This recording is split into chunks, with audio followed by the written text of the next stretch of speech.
soy como hijo de mi papá, Gustavo Lara. Es un placer para nosotros tenerlo aquí. Crecemos mucho a su lado, ya crecimos, ya es impagable todo. Es como si fuera, no, algún día quise calcular de alguna manera cómo puedo devolverte algo, pero me di cuenta que como era hijo no tenía que devolverte nada. Entonces dije, wow, qué lindo que es esto. No te vamos a poder devolver todo lo que hiciste con nosotros, pero para nosotros es muy bueno. Fue bueno, sigue siendo bueno y va a seguir siendo bueno por mucho tiempo. Por mucho tiempo. Y no me estoy atando con las palabras, me estoy recontratando con las palabras, porque ya somos inseparables en Cristo, en el propósito que nos unió. Gracias por estar este día. Yo quiero contarles que el apóstol Lara no lo habíamos invitado a ser parte de este tiempo. No lo habíamos invitado porque sabemos de su agenda, sabemos de sus cosas y no queríamos cargarlo otra vez. Nosotros somos hijos que queremos cuidar a nuestro papá, pero él dijo, no, yo quiero estar con ustedes. Tenía otra, que no está saliendo esta parte por internet, ¿no? Porque tenía agenda en otro lado y la canceló para estar con nosotros. Gracias, apóstol. Gracias, apóstol. Y ahora sí, quiero presentar al apóstol. ¿Te das cuenta que a veces te digo pa y a veces te digo apóstol? Sabes que quiero diferentes cosas, ¿no? Con los diferentes nombres, ¿no? Si no lo sabías te lo digo hoy. Pero cuando te digo pa es más de cariño, pero cuando te digo apóstol es porque necesito una dirección, hay una demanda mayor. Y la demanda de hoy es una demanda mayor. Todos, como casa, tenemos una demanda mayor. Te amamos, gracias por estar con nosotros, gracias por este tiempo. Sabemos de tu agenda y queremos agradecerte por haber querido estar con nosotros. Para nosotros es un placer. El apóstol Gustavo Lara, desde San Miguel, Buenos Aires, con nosotros.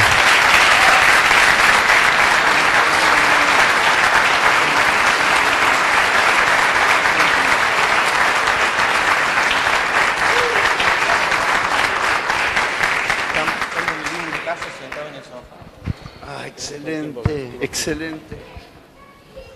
Muchas gracias, Hernán. No son solo palabras, es la vida misma expresada por ustedes.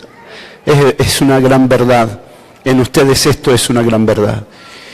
Quiero saludar a todos en esta noche, bendecirlos en el nombre del Señor, esperando en Dios poderles ser útil a lo que el Señor le ha asignado a cada uno de ustedes.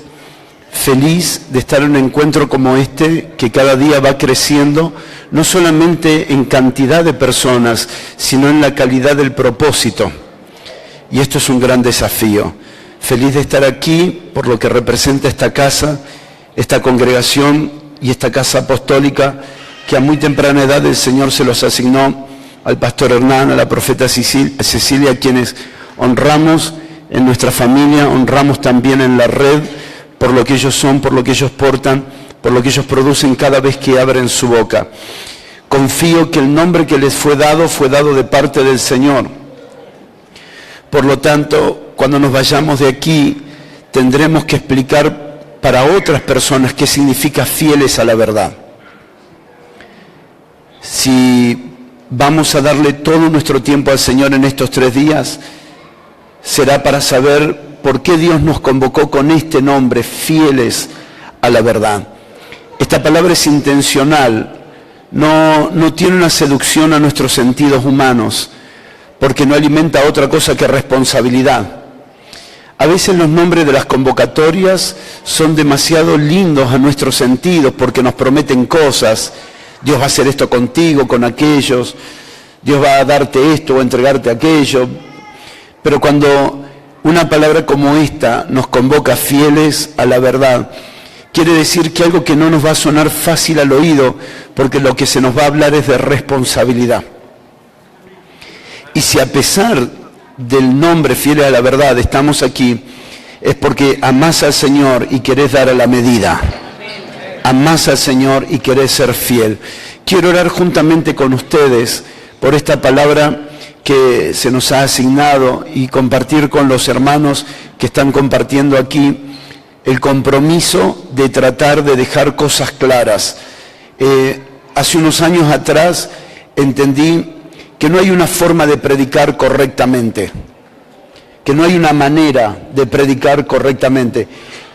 según lo que cada uno perciba. Puede ser que si alguien grita mucho tenga más autoridad, que si alguien hable muy despacio le falte autoridad, que si alguien hable con una gran oratoria entonces tenga mucho entendimiento, y si alguien lee entonces no tiene entendimiento. Pero ya tenemos que sacarnos esa mentalidad de formas, que la multiforme gracia de Dios se dé a conocer para que entendamos la verdad. ¿Cuántos dicen amén? Te pido que cierres tus ojos por un momento y que puedas hablar con el Señor y le pidas esto: Señor, yo quiero ver la palabra. Pedile por favor: Señor, yo quiero ver la palabra. Quiero ver cuando cantamos, quiero ver cuando oramos, quiero ver cuando se predica, quiero ver la palabra. Padre, oramos en el común acuerdo, oramos en un mismo espíritu, oramos en un mismo sentir, oramos en una misma mente, oramos en una misma dirección, oramos ver mientras está siendo ministrada la palabra. Oramos conocer la palabra, entender la palabra, amar la palabra, para hablar la palabra y transformarnos en ministros de la palabra. Señor, oramos por esto con el mayor temor, la mayor reverencia, el mayor cuidado de saber que se nos abre toda una dimensión nueva en estos días, una nueva verdad, una nueva revelación, un nuevo discernimiento sobre lo que ya conocemos. Señor, aquellas palabras que ya las hemos leído, que las hemos escuchado o las hemos hablado, hoy tomen una proporción mayor en el sentido de nuevo. Oramos por esto y rogamos que así sea, en el nombre poderoso de nuestro Señor Jesucristo. Amén y amén. Es verdad lo que decía el pastor Hernán. Cuando nos enteramos de esta fecha le dije al pastor y a Cecilia: nosotros queremos estar también, queremos ir, queremos participar, queremos ser parte de esta construcción que año tras año se viene llevando en esta casa. Y para eso quiero comenzar con la palabra de Hechos capítulo 6,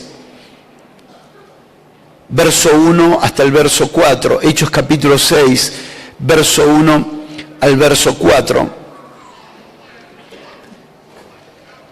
Dice la Escritura en este texto: en aquellos días, como creciera el número de los discípulos, hubo murmuración de los griegos contra los hebreos, de que las viudas de aquellos eran desatendidas en la distribución diaria.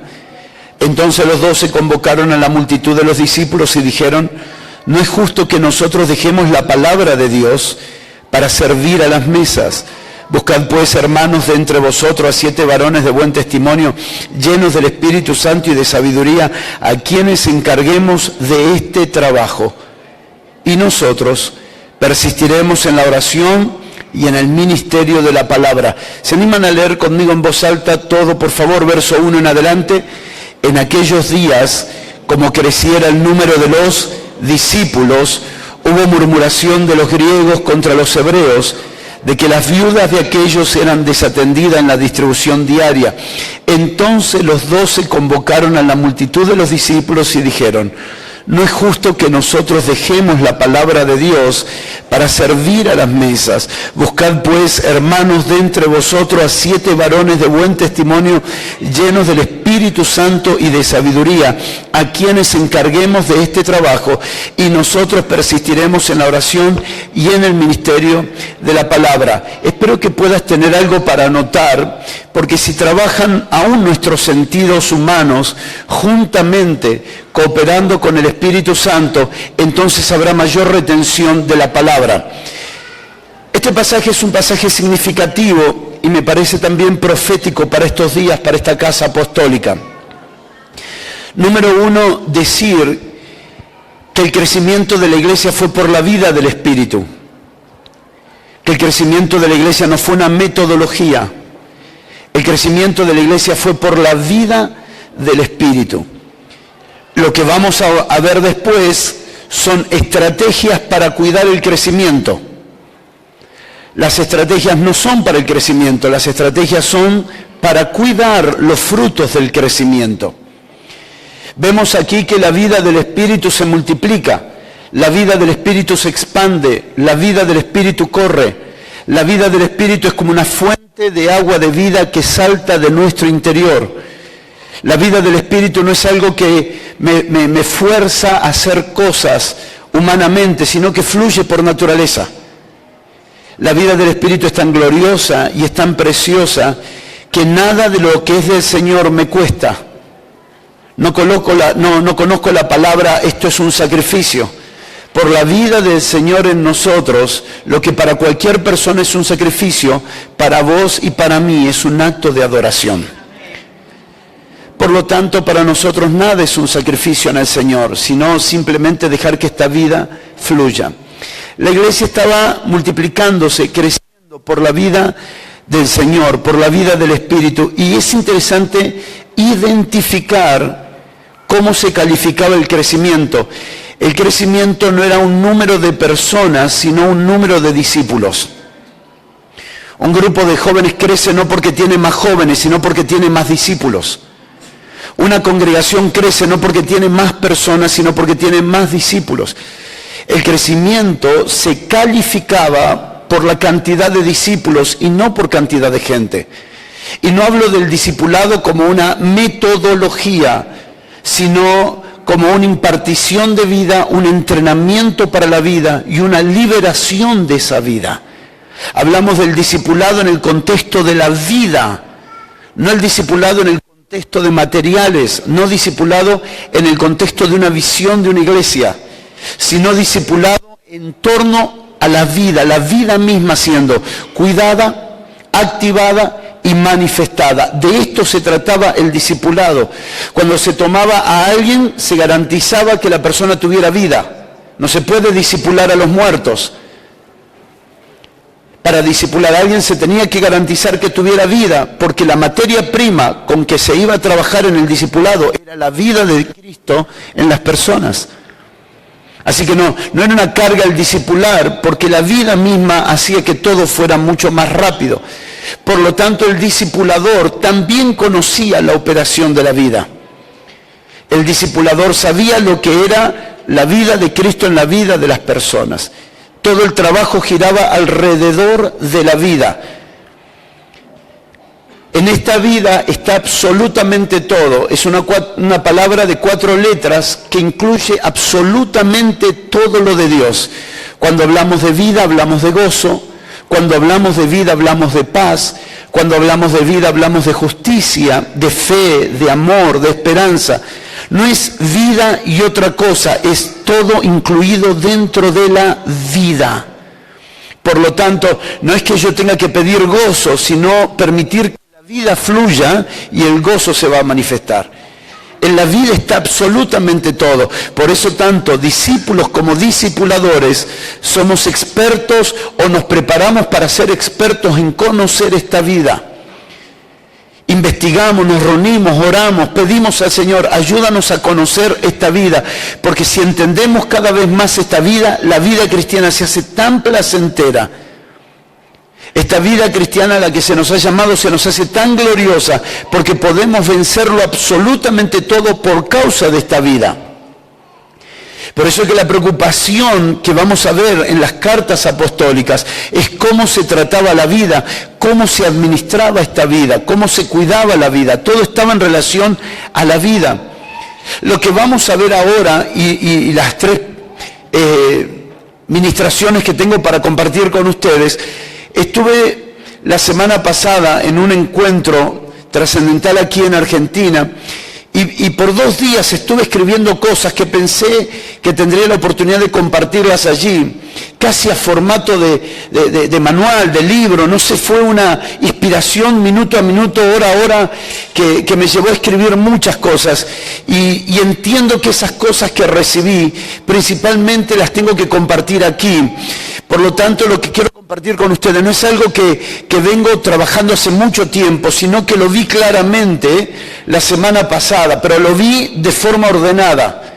Por lo tanto, te pido en el Señor que estés preparado, porque seguramente algo se va a afianzar en tu carácter, algo se va a afirmar en tu persona, algo se va a consolidar dentro tuyo, algo se hará como un roble dentro de ti. Y estoy usando este tipo de comparaciones para decir lo que el apóstol Pablo decía cuando hablaba de arraigados y cimentados en Cristo Jesús, inamovible, inalterable, porque están por dentro solidificados.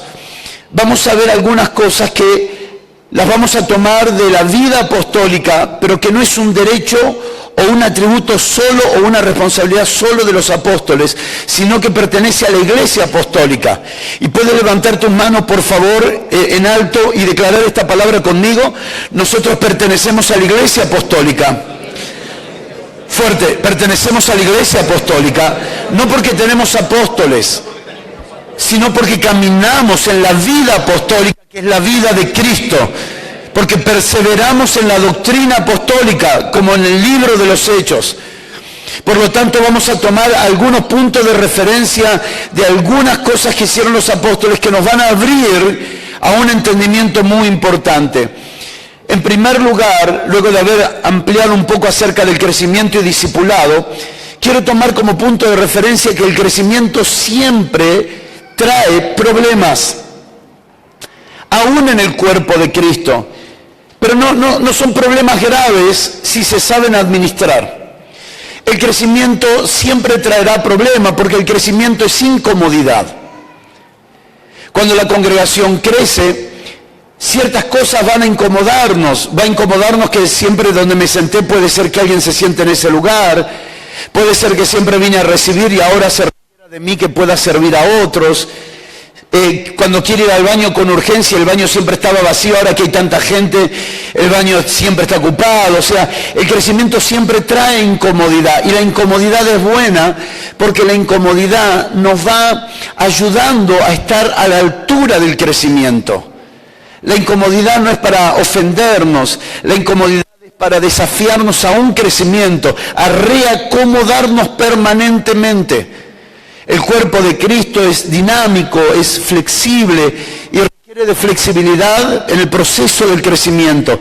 Ciertas cosas que planteamos para el año pasado en el crecimiento de este año no van a funcionar, así que vamos a ir cambiando conforme el crecimiento. Por favor, si podés tocar a alguien que no está escribiendo, decile, vas a ser incomodado para ser reacomodado. Vas a ser incomodado para ser reacomodado. El crecimiento permanentemente nos va incomodando para ir reacomodándonos. Habrá que comprar más sillas, habrá que tener más recursos, habrá que tener más tiempo, habrá que atender más personas. El que atendía a 1 ahora atenderá a 10, el que atendía a 10 ahora atenderá a 100. Gracias por su amén tan entusiasmado. Siempre que haya crecimiento habrá una incomodidad para reacomodarnos en una nueva etapa. Y esto no es un problema, es una bendición. Solemos siempre escuchar a Jonathan en el equipo pastoral de la congregación decirnos y recordarnos la palabra de flexibilidad, porque el crecimiento no puede ser controlado, porque si el crecimiento yo lo propongo, yo lo puedo manejar, pero si el crecimiento es por la vida del Espíritu, yo no lo puedo manejar, pero lo puedo acompañar. Si Dios está haciendo algo, yo no lo puedo manejar, yo no puedo manipular lo que Dios hace, no puedo manejar. Es absurdo pensar que yo puedo controlar algo, pero puedo administrarlo de tal manera que acompañe el proceso de lo que Dios está haciendo. Y esto requiere flexibilidad. Flexibilidad, que gente que estaba atrás de todo ahora pase a la vanguardia. Flexibilidad de que de pronto 7 hombres que estaban entre las multitudes de discípulos dejen de estar en el anonimato y ahora se los conozca por 2000 años como los principales líderes que fueron levantados después que los apóstoles comenzaron a dirigir la iglesia por el Espíritu Santo. Son 7 personas que pasan del anonimato y que pasan adelante. ¿Y qué problema hay en lugar que sea que Dios tome a alguien para colocar, si lo que importa es que no se pierda lo que Dios nos ha dado? ¿De qué se trata esta honra de que Dios levante a tu hermano para ocupar un lugar? ¿De qué se trata esto de que Dios ponga a alguien de los que está aquí a cantar, que nunca cantó, a predicar al que nunca predicó, a enseñar al que nunca enseñó, a aconsejar al que nunca aconsejó, a evangelizar al que nunca evangelizó? ¿De qué se trata esta gloria? Esta gloria se trata que si el cuerpo de Cristo crece, también nosotros acompañaremos el crecimiento con una vida donde saldremos del anonimato para comenzar a servir responsablemente al cuerpo de Cristo. Estos 7 hombres no quedaron en la historia como anónimos, pasaron a la historia porque asumieron responsabilidad. Y déjeme decirle en 3 minutos, por favor, este evangelio al que ustedes y yo fuimos llamados y esta convocatoria, fieles a la responsabilidad, fieles a la verdad, fieles al compromiso, fieles a permanecer en lo que se nos está hablando, requiere de nosotros, de cada uno de nosotros, que estemos listos para asumir nuevas dimensiones de responsabilidades. Estas nuevas dimensiones de responsabilidades es porque la casa está creciendo. Lo que va a pasar después de estos días, y lo veo en el Espíritu tan claro, lo que va a pasar en los próximos días es que algunos de nosotros que estábamos como en la periferia, que estábamos como el ciego Bartimeo, que estábamos al costado del camino, asumiremos responsabilidad para decirle: Señor, aquí estoy, rendido en obediencia, rendido para servirte, rendido para hacer tu voluntad, rendido. Tal vez estuve hasta aquí viendo desde afuera, pero el crecimiento que viene no nos puede dejar afuera, no nos puede encontrar afuera, nos tiene que encontrar asumiendo responsabilidad. ¿Cuántos pueden decir amén a lo que el Espíritu Santo está produciendo? Hay un llamado, una insistencia del Espíritu Santo: busquemos. Hay una búsqueda no solo de tu persona hacia Dios, sino del Espíritu Santo por una generación a quienes se les puede encargar ciertos trabajos. Hay una búsqueda, el Espíritu Santo está buscando a alguien a quien le pueda depositar ciertos trabajos. ¿Creen ustedes que esto fue la iniciativa de los apóstoles? No, ellos eran dirigidos por el Espíritu Santo. Por favor, preste atención conmigo al verso 3, buscad. ¿Cómo comienza el verso 3? Buscad. ¿Podés mirar a alguien sin perder el espíritu de la administración y decirle: el Espíritu Santo está buscando a quien encargarle ciertos trabajos? El Espíritu Santo está buscando, y creo que estos días serán días de confirmación, donde se va a encontrar tu disposición con la búsqueda del Espíritu Santo, y le vamos a decir: no busques más, Señor, aquí estoy para asumir responsabilidad, aquí estoy para acompañar el proceso de crecimiento, aquí estoy para ser parte de todo lo que estás construyendo, aquí estoy porque soy participante. No sé qué va a pasar la próxima estación, porque es probable que en algunas cosas que nos sentíamos cómodos podamos ser removidos. Me sentía demasiado cómodo como evangelista, muy cómodo.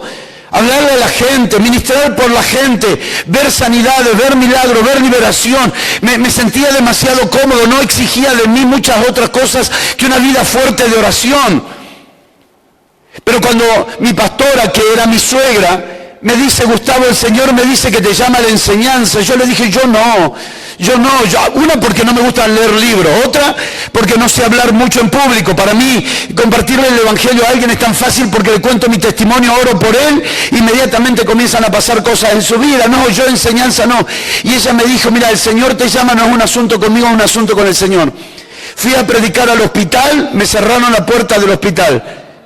Fui a predicar a la cárcel, me dijeron que no tenía más permiso para entrar a la cárcel.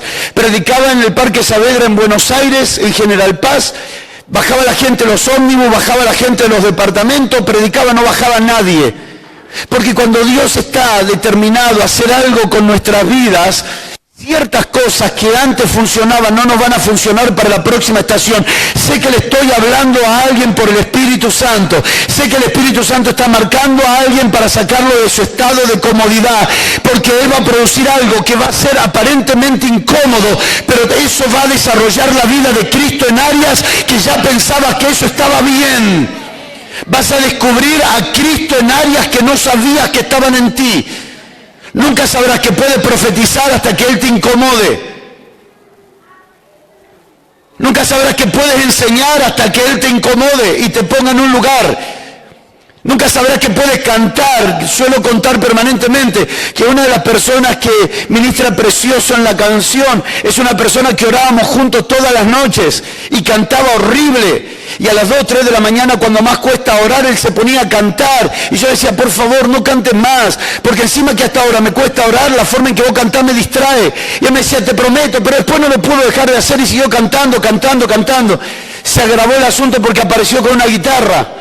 Y ahora no solo cantaba, tocaba la guitarra y ni siquiera las 3 notas que sabía las sabía bien. Así que los niveles de distracción eran más grandes. Yo no sé a cuánto de los que está aquí les gusta orar de madrugada, pero cuesta un poquito más hasta que entras. Una vez que entras no querés salir. Un día el pastor se le ocurre, hermano, por favor, el domingo podés cantar. Y él dijo, sí, pastor. Y yo le dije, pastor, yo soy el líder de jóvenes de él. Pregúnteme a mí, yo vivo con él, yo sé cómo él canta, pastor. Me dijo, no, pero que cante el domingo. Y yo dije, ay, pobrecito. El domingo cuando comenzó a cantar, todo el mundo recibía menos yo, porque yo decía, desgraciado, ¿dónde tenías esa voz que en casa nunca cantaste así? Y el Señor lo levantó a cantar de una forma tremenda. Alguien tiene que levantar su mano en esta noche y recibir esta palabra en su espíritu. Vas a ser incomodado para hacer cosas que pensabas que no sabías que podías hacer. Pero después no te olvides cuando el Señor te diga tenés que hacer tal cosa. Ah, no, yo no sabía. Sí sabía, pero no prestaste atención. Anotalo en mayúscula en tu cuaderno, pero principalmente en tu corazón. Vas a ser invitado a hacer cosas que pensás que no sabías. Bienvenido al club de lo que pensábamos que no sabíamos, pero descubrimos la gracia que estaba en nosotros y la gracia lo hizo por nosotros. Y pudimos fluir en la gracia del Señor. Y si algo está pasando con nosotros no es digno de admiración, sino que simplemente reconocemos que no somos nosotros, es la gracia de Dios en nosotros. Puedes abrazar a alguien y decirle, profetizo sobre ti en este espíritu, profetizo sobre ti como cuerpo, que hay una gracia que vas a descubrir. Hay cosas que todavía no has visto que vas a descubrir. No, pero yo no sé hacer eso, lo vas a descubrir. No se trata de vos, se trata de lo que Él ha puesto dentro de ti. Es interesante que en medio de todo esto haya una palabra demasiado importante. Si quieres acompañarme a leer el verso 2. Entonces los 12 convocaron a la multitud de los discípulos y dijeron, ¿lo podemos ver? Verso número 2, exacto. Lo leemos juntos. Entonces los 12 convocaron a la multitud de los discípulos y dijeron, no es justo que nosotros dejemos la palabra de Dios para servir a las mesas. ¿Se anima a leerlo en voz alta? No es justo.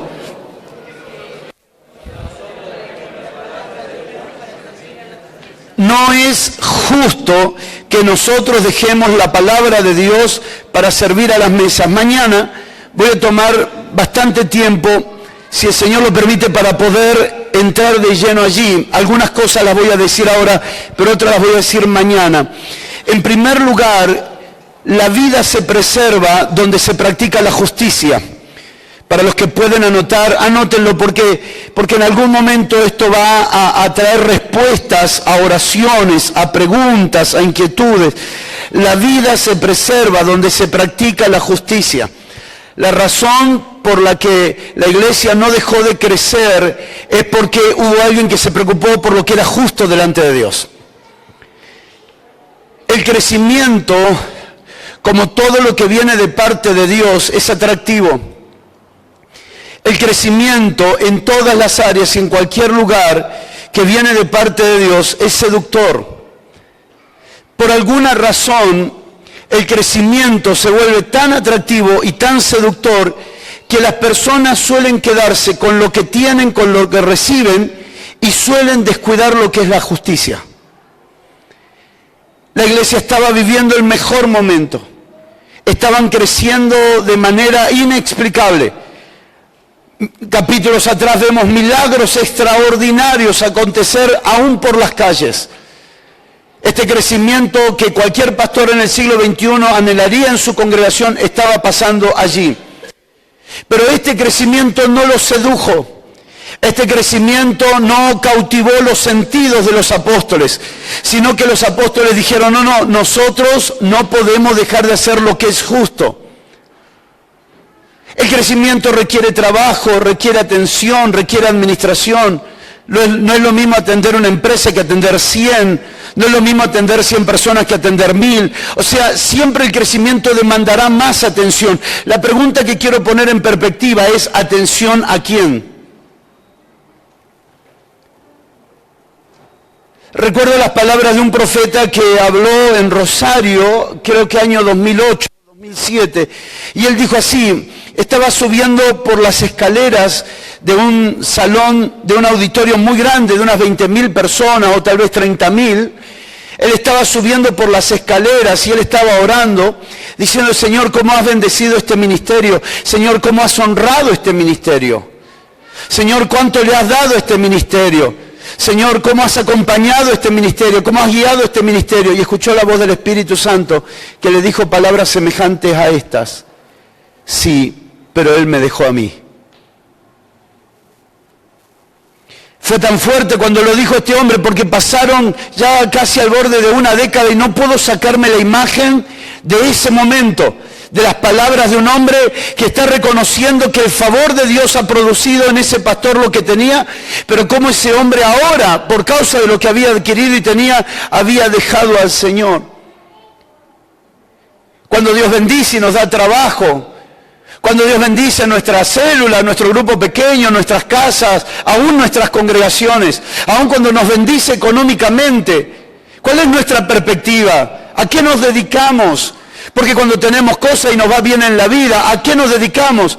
No solo lo malo es peligroso, lo bueno también es peligroso si no sabemos administrarlo. Qué bueno que te pongas de novio, pero no te olvides a quién debes toda tu dedicación. Qué bueno es casarte, pero no te olvides a quién debes toda tu dedicación. Es buenísimo que hoy tengas trabajo, pero a quién debes toda tu atención. O sea, por favor, hagamos lo que tengamos que hacer sin perder de vista al Señor, estemos atentos a Él. No es justo que por haber recibido tanta gente, ahora descuidemos al Señor. No es justo. No es justo. Y en este parámetro de justicia lo que se cuida es la vida. ¿Por qué seguís orando con todo lo que tenés? Porque hay algo más importante que lo que tengo y es preservar lo que tengo. ¿Qué es fieles a la verdad? La preocupación de no perder lo que tenemos. Fieles a la verdad es la preocupación de no perder nuestro matrimonio, es la preocupación de no perder nuestros hijos, es la preocupación de no perder lo que el Señor nos ha dado en términos de salvación, y en la salvación todas las cosas, es no perder lo que nos ha sido dado. Por favor, no nos enamoremos con lo que Él nos dio, con lo que Él nos da y con lo que Él nos está dando. No nos enamoremos de tal forma que nuestra atención sea quitada del único lugar que no debe ser quitada, que es, no es justo que descuidemos. Por favor, ¿puede leerlo conmigo? Las palabras de Dios, verso 2. ¿Qué es lo que no debo descuidar?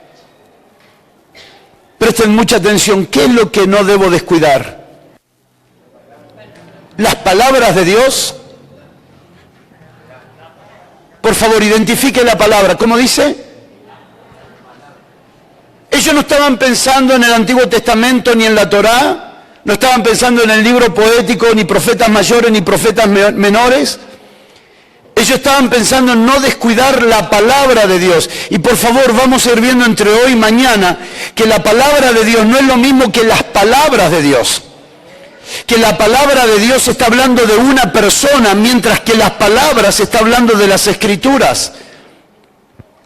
Necesitamos mirar detenidamente qué es lo que ellos están diciendo. Claro, hay cosas que cuando las lees rápido y por falta de atención no las podés descubrir. Pero cuando mirás minuciosamente, detenidamente, vas a comenzar a descubrir de qué estaban hablando ellos. Ellos no estaban hablando de descuidar la Biblia del Antiguo Testamento. Ellos estaban hablando de no descuidar una persona, porque ¿quién es la palabra? Cristo. Él es el verbo hecho carne, Él es la palabra viviente, Él es la palabra. Cuando ellos están diciendo no vamos a descuidar la palabra, estaban diciendo no vamos a descuidar a Cristo. Él es la palabra, Él es el logo, Él es el verbo encarnado. Vamos a cuidar la palabra. ¿Se puede levantar una generación en esta noche que diga, no descuidaremos a Cristo, no descuidaremos la palabra, no descuidaremos? Y después vamos a ir viendo por qué. Porque esta no es una declaración inocente ni prefabricada en un momento. No descuidaremos la palabra. Muchachos, ¿cómo me gustaría poder sentarme horas con ustedes hoy para contarles historias tristísimas de gente que descuidó la palabra? O sea, esto lo pasó por alto, esto no le dio la trascendencia que verdaderamente tiene. Días atrás, para hacer una comparación, días atrás, el presidente de Norcorea dijo que ya tenían los misiles apuntados a Estados Unidos. Inmediatamente, el muchacho de Misión Imposible, ¿cómo se llama el actor? Tom Cruise, se compró un búnker que salió $15 millones. O sea, ¿qué es lo que vi en ese hombre?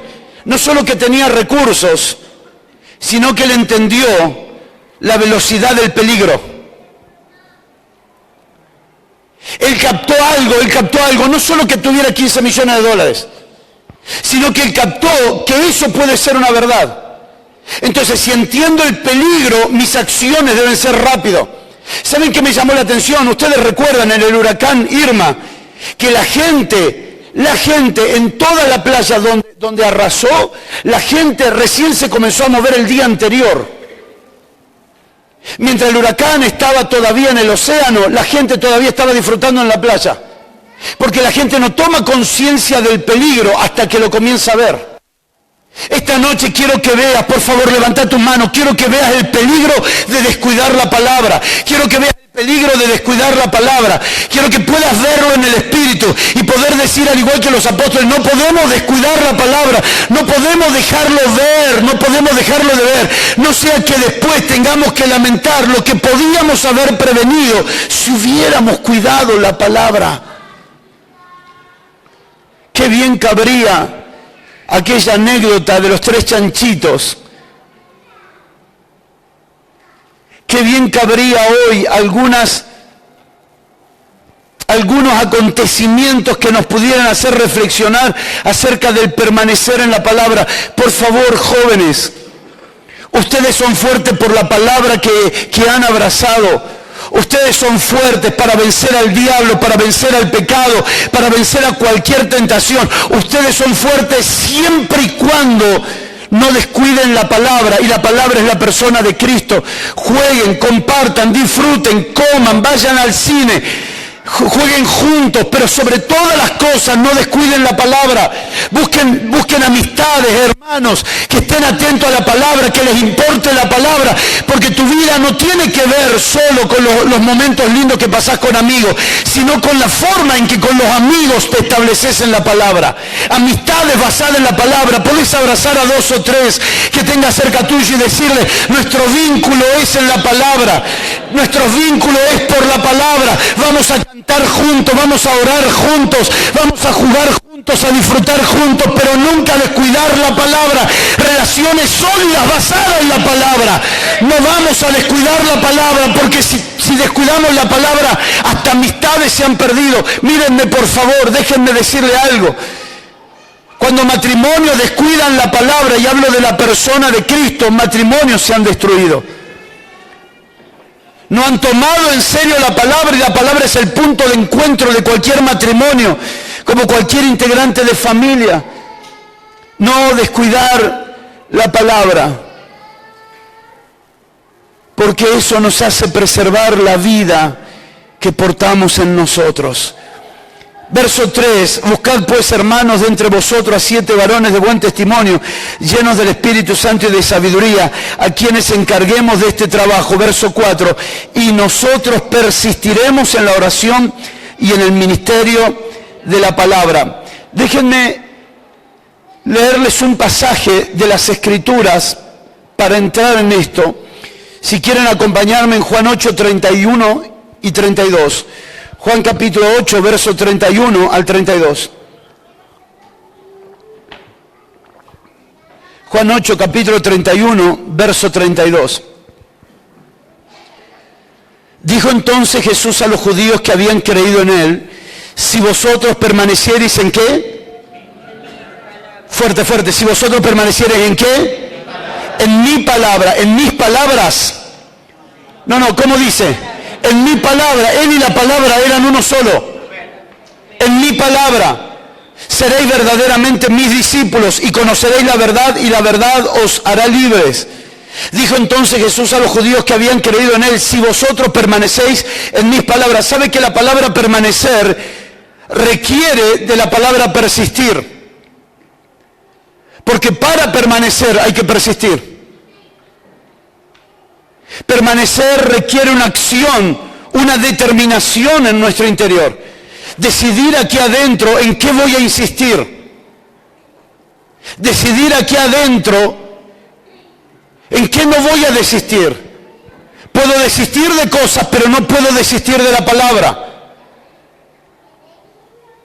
Jesús nos llama discípulos a personas que han abrazado una misma visión en términos ministeriales. Jesús llama discípulo a una persona que ha abrazado su persona y permanece en ella. Si permaneciereis en mis palabras, seréis, y esta palabra la vamos a tratar esta noche, pero más mañana, la palabra verdaderamente. Verdaderamente es una calificación que el Señor da para gente que no tiene engaño.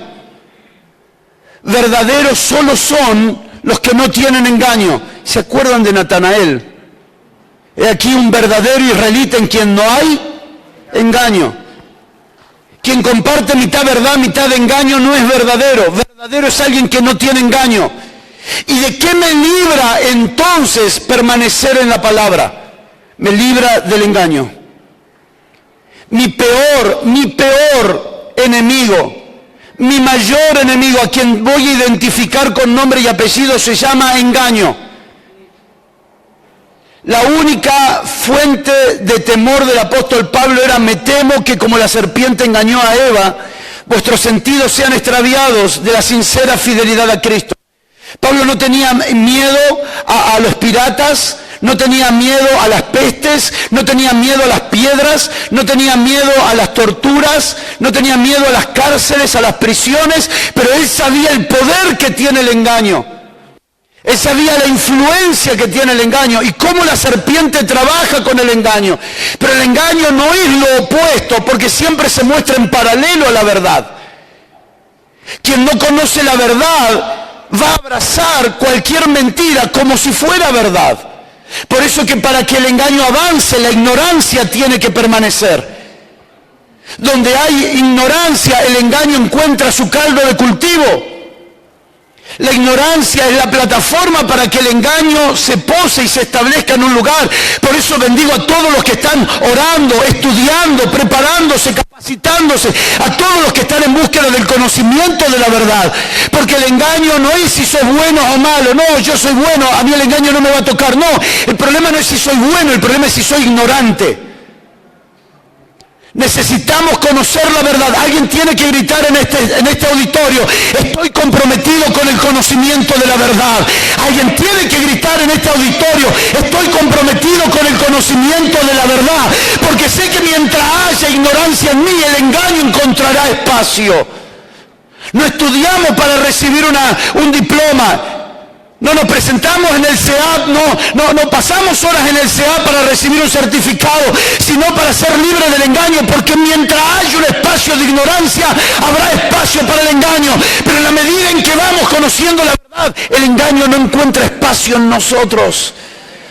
Conocer la verdad me hace libre. Este pasaje se ha usado evangelísticamente para hablar de la drogadicción, y está bien, ¿no? Pero es incompleto y no es la razón principal como Jesús viene hablando. Este mensaje para hablar de tantas otras cosas que la gente necesita ser libre, pero no es lo que Jesús está hablando. Si respetamos el pensamiento del Señor, no está hablando de ser libre de cosas, sino ser libre del engaño.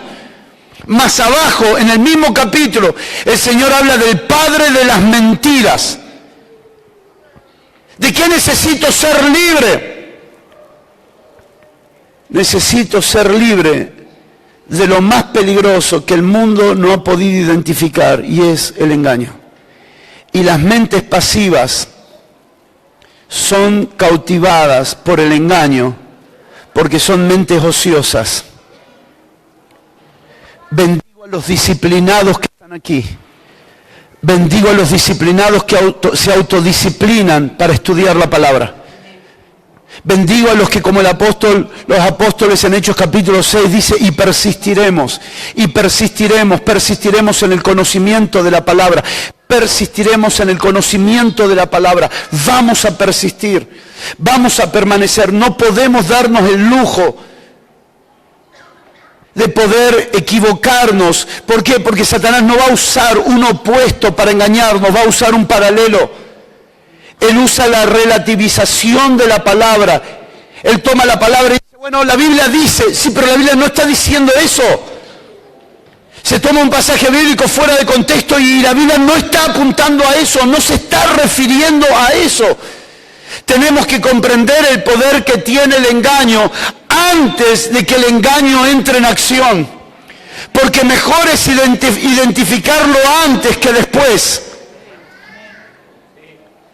Mejor es identificarlo. Claro que Cristo perdona y ya nos perdonó en la cruz del Calvario, pero ¿y el tiempo perdido qué hacemos? No se trata de que el engaño me haga pecar, eso es demasiado básico para una mente infantil que recién se entrega a Cristo.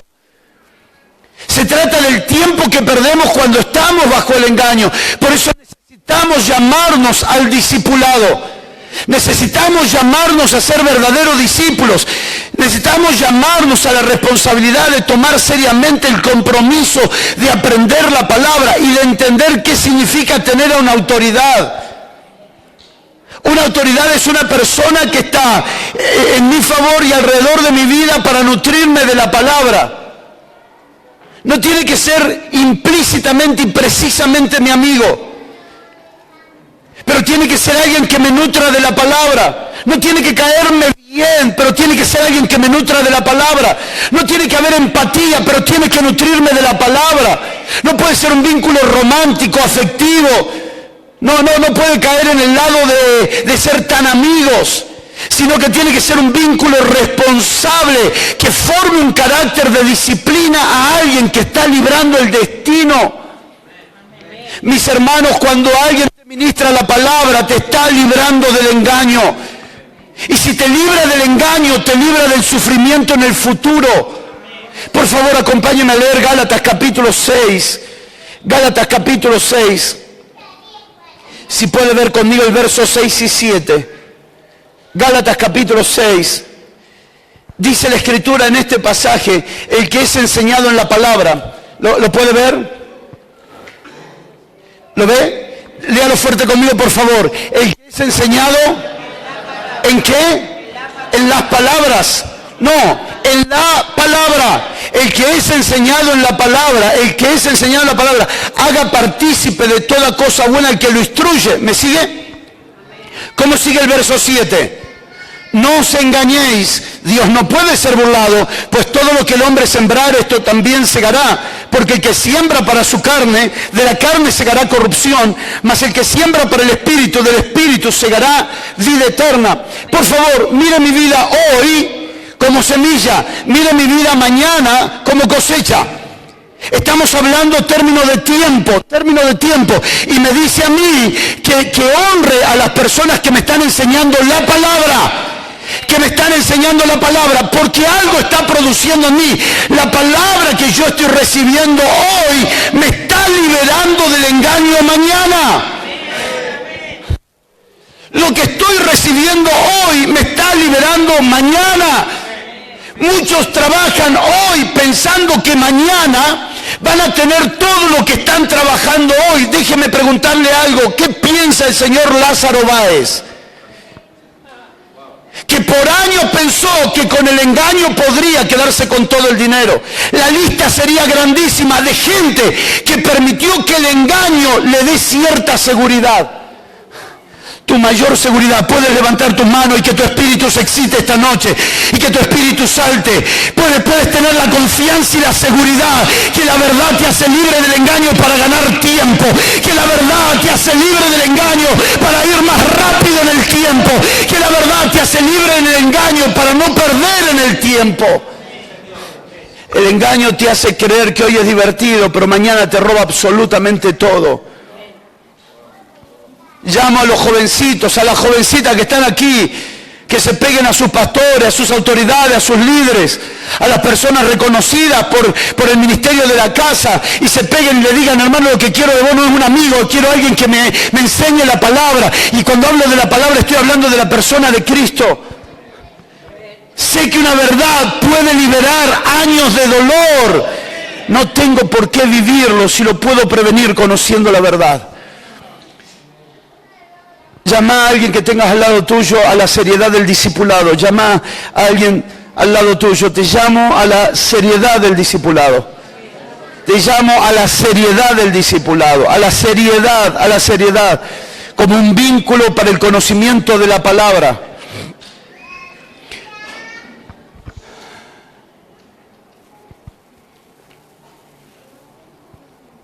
Me quedan unos minutos y quiero aprovecharlo bien. Volvamos a Hechos capítulo 6, verso 4. Hechos capítulo 6, verso 4. Y nosotros persistiremos en la oración y en el ministerio de la palabra. ¿En qué vamos a persistir? En la oración y en el ministerio de la palabra. Rápidamente, esto parecería tener un sentido, pero entremos por favor los próximos minutos para poder entender juntos esto. Primero, estudiemos la palabra persistir. ¿Le parece? Como todo esto queda filmado y en audio, no voy a repetirlo para ir más rápido. Pero por favor escuche. ¿Por qué persistir? ¿Por qué ellos no usaron otra terminología? ¿Por qué usaron la terminología de persistiremos en la oración y en el ministerio de la palabra? Número 1. La palabra persistir significa durar por largo tiempo o seguir durando. Entienda la expresión gramatical porque no es común a nuestro oído esa expresión. Durar por largo tiempo o seguir durando. Se nos plantea en el libro de Apocalipsis: sé fiel hasta la muerte. ¿Hasta cuándo debo durar? Hasta la muerte. O sea, yo no estoy aquí y tomo las palabras, recojo las palabras del pastor Hernán cuando dijo: esta relación es eterna y para siempre. Bueno, eso es exactamente qué significa fiel. Fiel significa persistir por mucho tiempo, durar por mucho tiempo. Fiel hasta la muerte significa que esa es nuestra medida. Cuando hablamos de medida, hablamos de fidelidad. Nada es fiel si no da la medida. 98 centímetros no es un metro. Nada es fiel si no da la medida. Nadie es fiel por lo que está haciendo hoy. Dios no reconoce nada de fiel hasta que termina. Cuando Moisés murió, se escribe en Hebreos 3 que él fue fiel en toda la casa de Dios. El día que ustedes y yo partamos de esta tierra, escucharemos al Señor: bien, buen siervo y fiel. Fiel es una categoría que los hombres pueden darte porque fuiste fiel en el horario, porque fuiste fiel en alguna actividad, porque fuiste fiel con la finanza en algún aspecto. Pero para Dios considerar a alguien de fiel es otro asunto. Dios no considera nada de fiel en los procesos. Por eso que si fallaste tenés tiempo de volverte a levantar, porque tu vida no terminó. Si hasta ahora sabés y internamente sabés que no has sido lo suficientemente fiel, todavía hay tiempo de corregir, todavía hay tiempo de llamarnos a la exhortación y corregir eso, porque Dios no llama nada de fiel hasta que termina. Fiel es durar, es permanecer, es persistir, es continuar. Voy a mantener ciertas actitudes hasta el final, hasta el final. ¿Alguien puede gritar aquí conmigo hasta el final? hasta el final. ¿Hasta dónde pienso estar en el Señor? ¿Hasta dónde pienso estar en la iglesia? ¿Hasta dónde pienso servirle? ¿Hasta cuándo?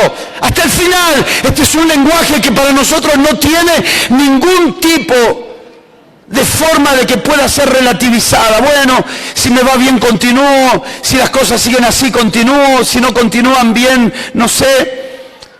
No, esto es una declaración de vida hasta que la muerte nos llegue, hasta el final. Eso es persistir. Segundo, persistir significa mantenerse firme y constante. Mantenerse firme y constante. ¿En qué? En la oración y la palabra. En la oración y la palabra. Mantenerme firme y constante. Me van a buscar, ¿dónde me van a encontrar? En la oración y en la palabra. Tercero, mantenerme firme parado. Mantenerme firme parado. Y la idea que da es la de un soldado velando por las noches por su cuartel. Una expresión que sirve a esta es la palabra atalaya, como quien está guardando algo.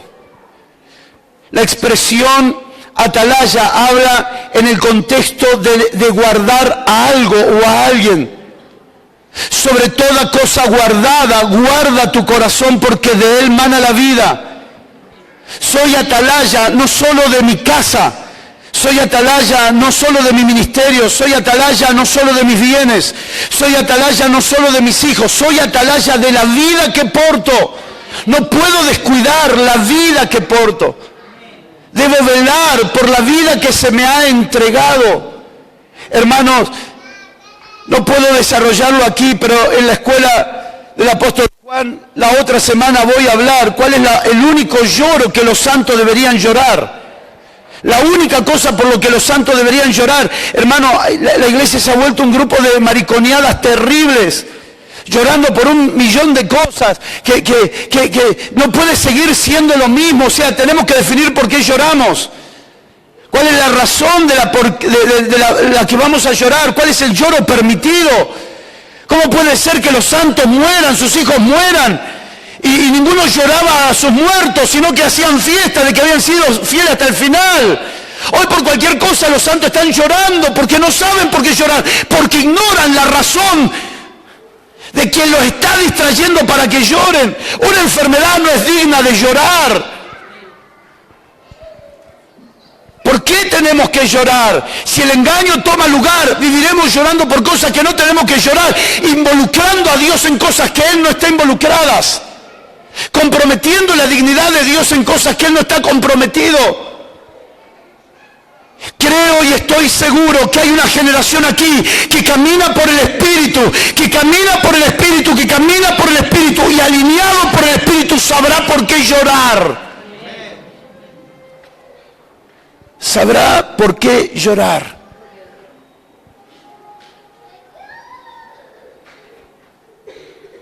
Persistir es mantenerse firme velando. Es mantenerse firme vigilando. Jesús no separó el velad y orad en dos acciones.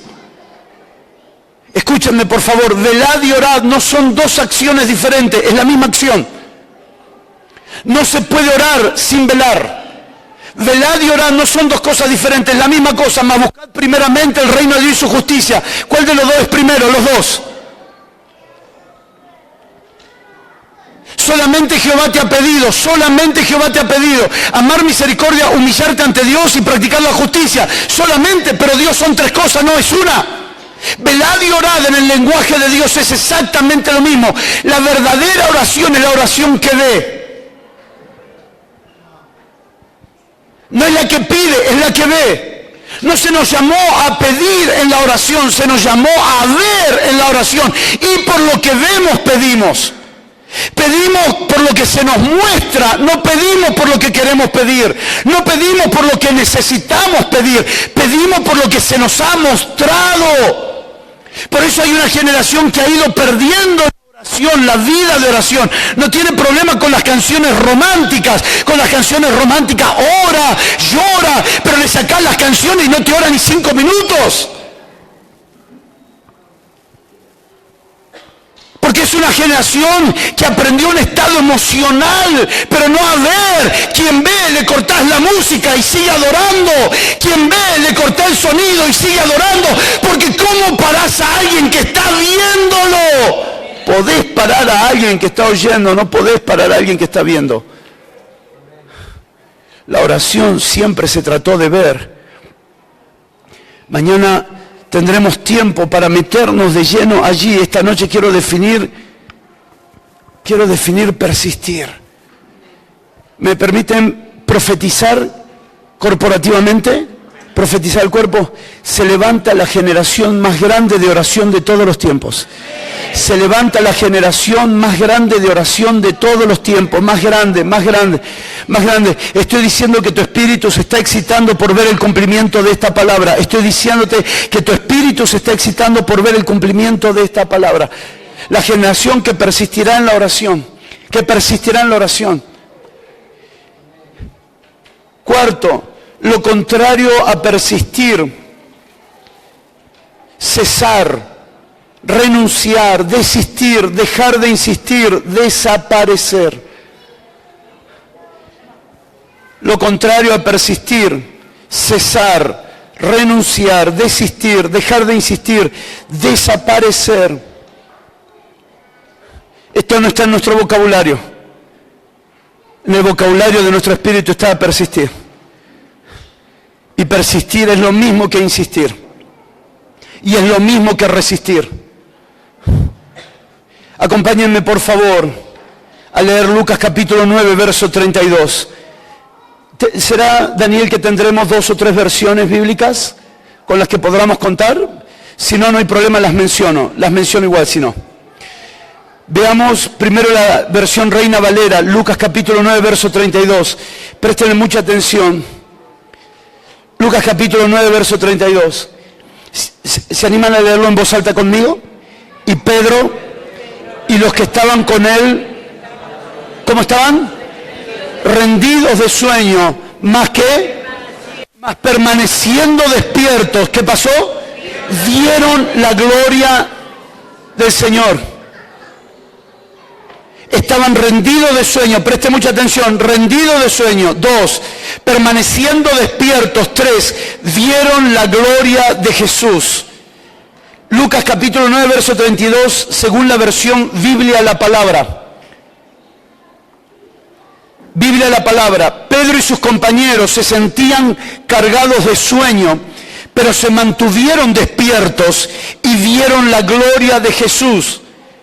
Cargados de sueño, se mantuvieron despiertos y vieron. Sueño, determinación, visión. Esto daría todo un tema para un mensaje. Lucas capítulo 9, verso 32 en la traducción del lenguaje actual, la TLA, traducción del lenguaje actual. Pedro y los otros 2 discípulos estaban muy cansados, pero lograron vencer el sueño y vieron a Jesús rodeado de su gloria. En la primera versión vimos que estaban rendidos de sueño.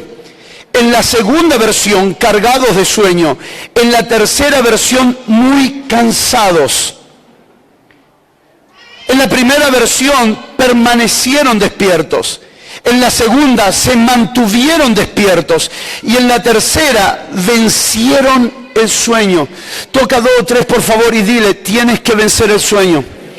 Tienes que vencer el sueño. Tienes que vencer el sueño. Tienes que vencer el sueño. ¿Quiénes son? Escuchen, por favor, no salga en el espíritu de la palabra. ¿Quiénes son los que dicen persistiremos en la oración y en la palabra? Mírenme.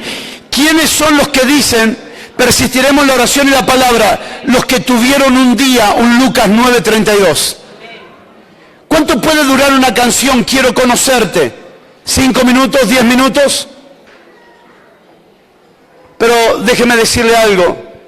Dios al esconder el misterio a su Hijo, decide a quién se lo da a conocer. Mi hambre de su conocimiento no puede ser lo que dure una canción. Mi hambre de su conocimiento tiene que exceder al tiempo de una oración en la congregación. Mi hambre de su conocimiento tiene que persistir más allá del sueño. Por favor, escúchenme, porque los próximos minutos espero ser lo suficientemente claro para decirles lo siguiente. Un gran enemigo con el que usted y yo peleamos se llama sueño, y no hablo del dormir en la cama. Hablo del sueño espiritual. Un gran enemigo que tenemos que identificar. No estamos creando enemigos porque sí, estamos tratando de identificar contra qué batallamos. ¿Cuál es el enemigo más grande que yo tengo para no encontrarme con el Señor, para no verlo claramente? Se llama rendido de sueño, cargado de sueño y cansancio. Espero en el Señor que alguien reciba esta palabra, que Dios te libre del cansancio. Que Dios te libre del cansancio. He percibido en días pasados que se crean situaciones alrededor tuyo para tratar de cansarte. Te están tratando de cansar, porque si te cansan no tienes el ánimo de orar. Una tras otra.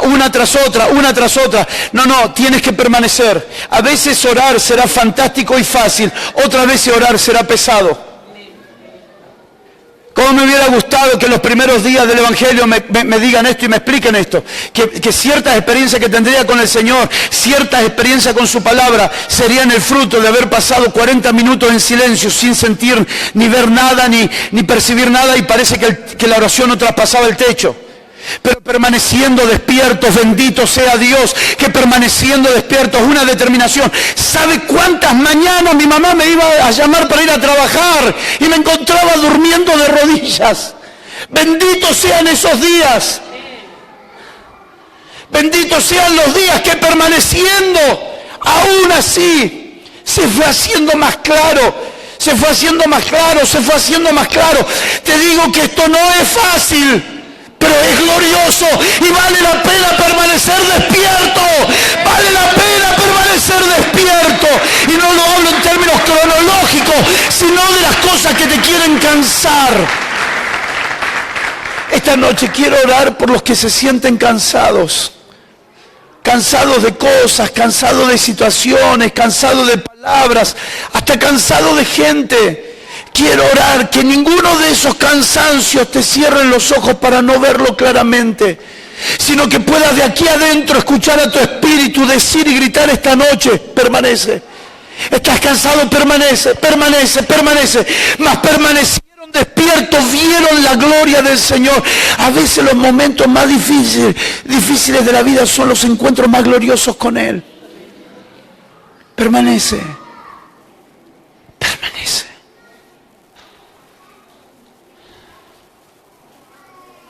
Fuimos llamados a persistir en velar y orar. Al hablar de persistir viene esta palabra: despiértate tú que duermes, y te alumbrará Cristo. Despiértate tú que duermes. En la iglesia de Éfeso se ve que había muchos que dormían, y no hablo cronológicamente, no hablo de el horario, reloj. Hablo de los que dormían espiritualmente. ¿Qué es dormir espiritualmente? Por favor, pregúnteme, ¿qué es dormir espiritualmente? Es no verlo. ¿Qué es dormir espiritualmente? Cuando el apóstol Pablo habla de discernir el cuerpo de Cristo, y algunos no disciernen el cuerpo de Cristo, y algunos están enfermos, otros débiles, y otros duermen. ¿Qué significa dormir? Dormir significa no poder verlo. ¿Por qué? Porque aunque estaban cansados y rendidos de sueño, permanecían. Porque habían ellos un anhelo de querer verle. No me voy a dormir, permaneceré despierto. Permaneceré. No estoy hablando cronológicamente. Estoy hablando vivo para velar, para verle. Vivo para velar, para conocerle. ¿Qué es dormir entonces? Es no verlo. Es estar imposibilitado de verlo. Jonathan trajo una palabra en un encuentro de intercesión, de oración en la congregación, hablando acerca de Hebreos 12.1 y Hebreos 12.2. Y fue una palabra que nunca la había escuchado como en esa noche. Y pude ver cosas en el término del atraso generacional que me ayudaron mucho a entender acerca de cuáles son las batallas que nosotros enfrentamos. O sea, hermano, por favor, míreme por un momento. ¿Usted piensa que al diablo le importa que vos peques? O sea, esa es la mentira más grande del infierno que por ignorancia le hemos creído. El diablo quiere que peques.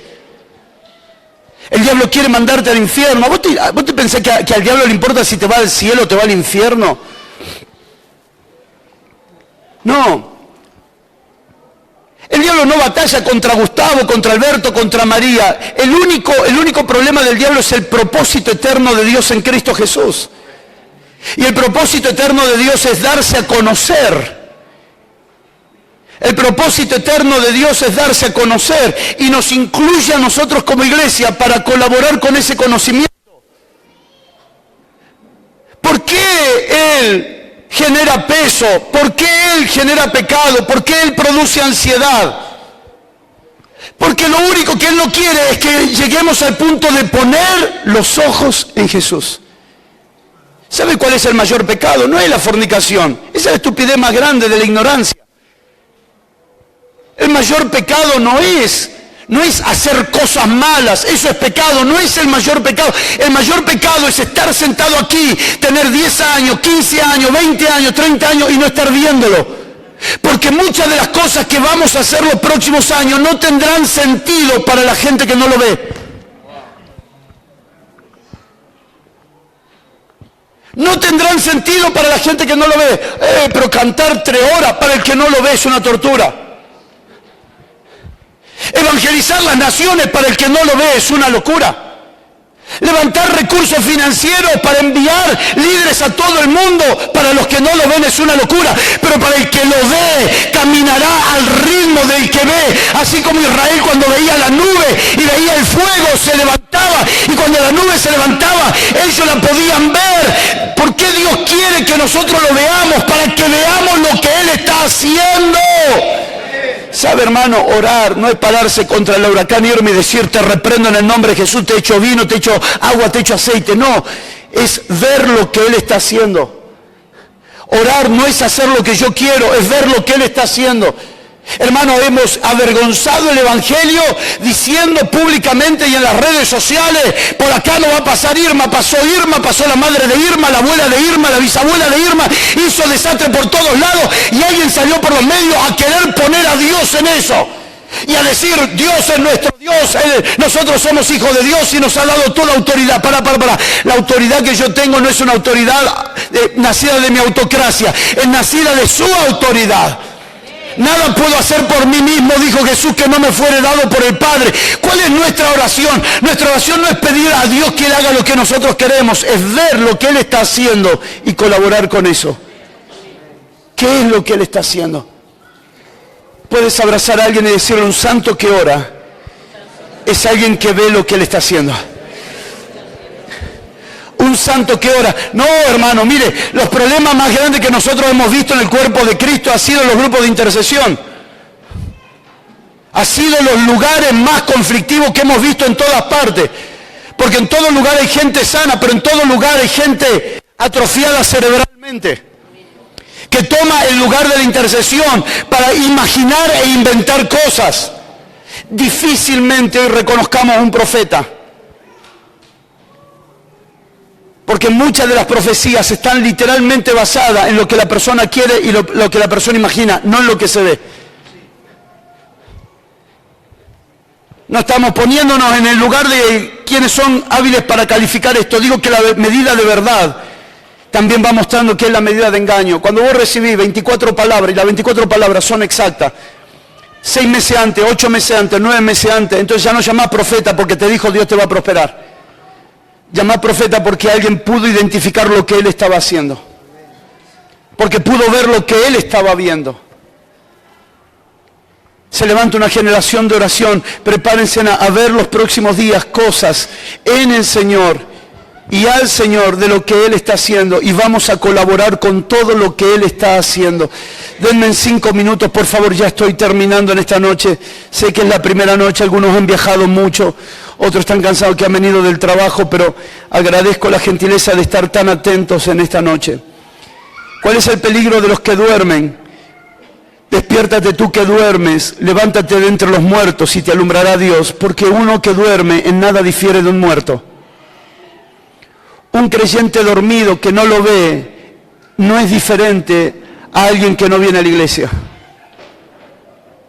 Con la única diferencia que podés esperar una mala reacción de un muerto, pero cuesta mucho esperar una mala reacción de un dormido.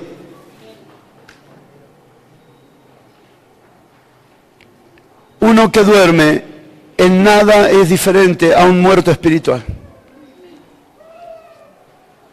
Por eso necesitamos despertarnos para verlo, para permitir que Él nos pueda alumbrar su propia persona. Termino diciéndoles en esta noche, ¿por qué persistir? Porque Dios no es pídalo ya y ya lo tiene. Porque Dios no es ore ya y ya verás. Dios ha decidido esconder la persona de su Hijo en un misterio y esconder su propia persona en un misterio. Y el misterio no es indescifrable, pero se requiere de persistencia para permanecer viéndolo y conociéndolo. El apóstol Pablo dice, no pretendo haber alcanzado ese conocimiento, pero una cosa hago, persisto, permanezco mirando hacia adelante, con el ánimo de conocerle. Mis hermanos, mi vocabulario es muy reducido en palabras, por lo tanto le pido que me preste atención, porque tal vez no sé si logro poner en palabras lo que siente mi espíritu en esta noche, pero quiero animarles, advertirles, aconsejarles, exhortarles con esta palabra fieles a la verdad. Si quitamos los ojos de la verdad que estamos viendo, de la verdad que estamos conociendo, que no es un versículo bíblico, sino es la persona del Señor Jesucristo, los próximos años muchas cosas no tendrán sentido. Escucharemos un mensaje, yo ya eso lo sé. Sí, lo sabés, pero no lo viste. No es lo mismo saber un pasaje bíblico que conocer al Señor, hermanos, por favor. No es lo mismo conocer las Escrituras que conocer la palabra. ¿Me permite profetizar sobre usted? Los días que vienen abrirás la Biblia y verás a Cristo en todo. Quien no lo ve te va a criticar. Estos del nuevo pacto, está bien, deja que te critiquen. Vos no te contamines, permanece viendo. Los próximos días la palabra Cristo para algunos de nosotros será cada vez más dulce, para otros será cada vez más fastidiosa. Otra vez Cristo, no hay otra. No, pregúntale al Padre qué es lo único que le importa a Él. Y te va a responder de esta forma, porque por Él, en Él y para Él son todas las cosas. ¿Qué es lo que le importa al Padre? ¿Cuál es la profundidad del corazón de Dios, su Hijo? No, pero Josué no, su Hijo. Si Josué no me dice nada del Hijo, no quiero. Puedes levantar tus manos, déjame decirte que se alumbran los ojos del entendimiento para verlo como nunca antes. Ten tus manos alzadas, por favor. Padre, permite que esta palabra permee los estados emocionales, los estados mentales. Permite que esta palabra permee y active algo tremendo en el Espíritu de los santos. Los despierte, los despierte, los despierte. Y si alguno está cansado, cargado de sueño, por las cosas que le han pasado, por errores, por fallas, aún por pecados, Señor, esta noche, despiértanos, despiértanos, despiértanos, porque decidimos perseverar y permanecer despierto para verte. La misma Biblia que algunos la están devorando encontrando al Hijo, es la misma Biblia que a otros los aburre. La misma Biblia que otros están desesperados por tener más tiempo para leerla, porque cada vez que la leen descubren algo más del Hijo.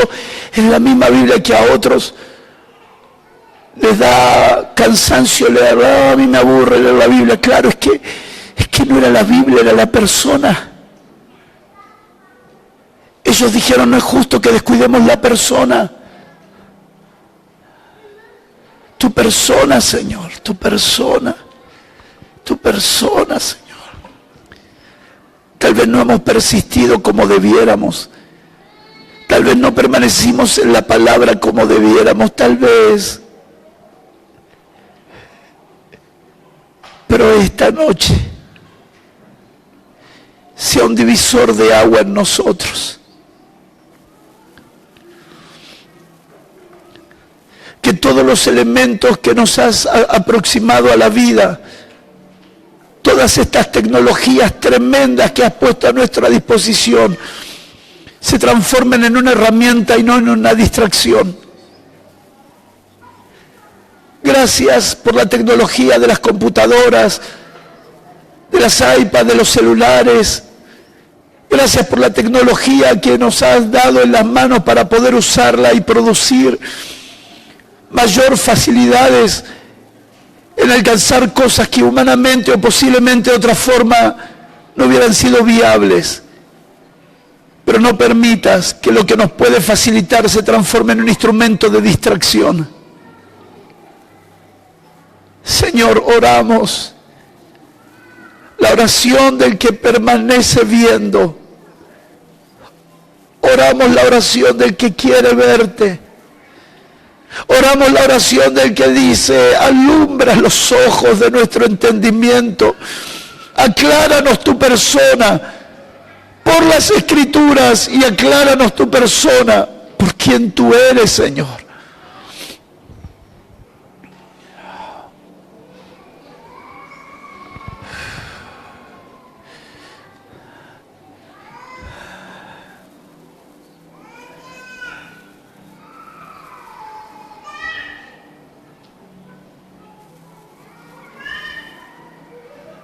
¿Qué es dormir espiritualmente? Es no verlo, es ser imposibilitado de verlo. No bajes tu intensidad de gemido en el espíritu por querer verlo. El cansancio va robándonos intensidad.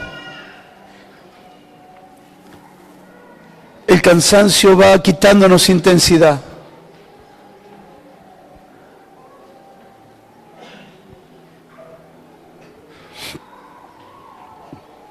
Permíteme recuperar la carga de los primeros días, cuando te decía: Señor, te quiero conocer.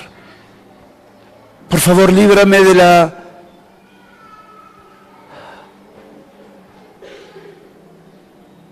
de los abundantes conocimientos bíblicos que han ido quitando en mí esa pasión de querer conocerte. Elévame a la mayor nivel de demanda espiritual por conocimiento de tu persona. ¿Me puedes ver? Yo voy a entregar el micrófono aquí, pero quiero que me mires esto.